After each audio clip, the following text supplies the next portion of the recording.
તો જામનગરથી મહત્વપૂર્ણ સમાચાર સામે આવી રહ્યા છે, જ્યાં જામનગરમાં ભારત બંધના અસર જોવા મળી છે કે જામનગરમાં ભારત બંધની અસર જોવા મળી છે, ત્યારે એસસી એસટી અનામત મુદ્દે બંધની અસર જોવા મળી, જ્યાં લાલ બંગલા પાસે દુકાનો બંધ કરવામાં આવી, ત્યારે દલિત સમાજના આગેવાનોએ રેલી યોજી વિરોધ પ્રદર્શન કર્યું, જ્યાં શહેરમાં વિવિધ જગ્યાએ દુકાનો બંધ કરવામાં આવી, ત્યારે વેપારી એસોસિએશન દ્વારા પણ બંધને સમર્થન આપવામાં આવ્યું છે કે જ્યાં ઠેર ઠેર વિરોધ પ્રદર્શન કરવામાં આવી રહ્યું છે, ભારત બંધનું એલાન આપવામાં આવ્યું છે, ત્યારે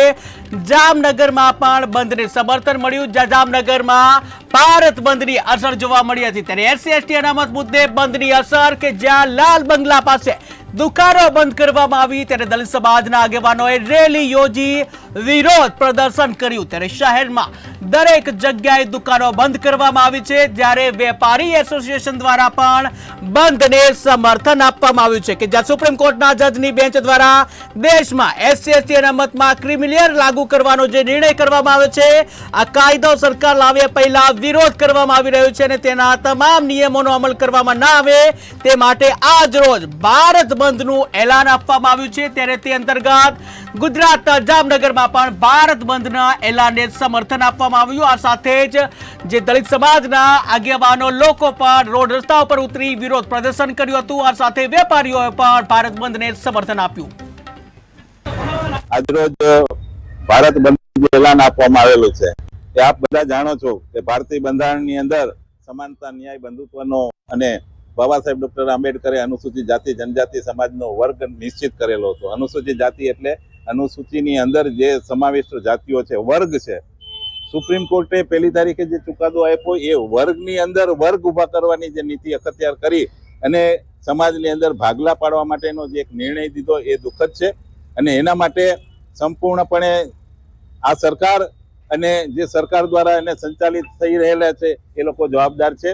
આ જે કાયદો છે 341ની કલમ હેઠળ સંસદને પાવર્સ છે, એને બદલે સુપ્રીમ કોર્ટે જે અર્થઘટન કરીને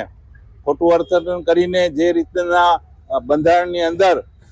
આના પહેલા પણ એટ્રોસિટી એક્ટમાં જે રીતના કાર્યવાહી કરી અને ખોટું જજમેન્ટ આપેલું અને ત્યારબાદ સંસદની અંદર સુધારો કરવામાં આવેલ, એ જ રીતે અમે ઈચ્છીએ છીએ કે આ જે સુપ્રીમ કોર્ટનું જજમેન્ટ છે એને સંસદની અંદર એનો ઠરાવ કરી અને એને રદ કરવામાં આવે અને ભવિષ્યની અંદર પણ એને આવી રીતના કોઈ છેડા ના કરે એના માટે એને કલમનો દુરુપયોગ ન થાય એના માટેના પ્રયત્ન કરવામાં આવે. અન્યથા આ દેશની અંદર આપ જોઈ રહ્યા છો કે અત્યારે બહુજન મુવમેન્ટ ખૂબ જ આગળ આવી રહી છે અને જે લોકો આને અવગણના કરશે એના માટે માઠા પરિણામો ભોગવવાની કોશિશ થશે. નામદાર સુપ્રીમ કોર્ટ દ્વારા એસસી એસટી અનામતનું વર્ગીકરણ અને ક્રિમિનલ બાબતે સમગ્ર ભારત દેશનું બંધનું એલાન આપવામાં આવ્યું છે, ત્યારે સમગ્ર સાબરકાંઠાને આદિવાસી ડુંગરી ગરાસિયા પંચ સમાજ દ્વારા દલિત સમાજ દ્વારા આજે બંધનું એલાન આપવામાં આવ્યું છે. નામદાર સુપ્રીમ કોર્ટ જો ફેર વિચારણા નહીં કરે,